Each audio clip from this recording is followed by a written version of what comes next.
ipapalo mo sa mga mayayaing tao? Alam mo, yung hiya, may pinagagamitan yan.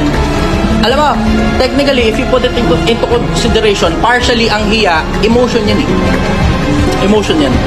Kanya-kanyang emotion, kanya-kanya ng gamit.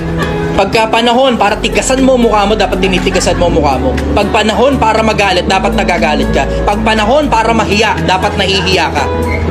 Ang problema sa mga taong mahiyain, maling emosyon ang ginagamit sa maling pagkakataon, kaya tinawag na mahiyain. Kasi sa mas madalas na pagkakataon, ang ginagamit niya ang emosyon ng hiya. Ngayon, paano matatanggal ang hiya?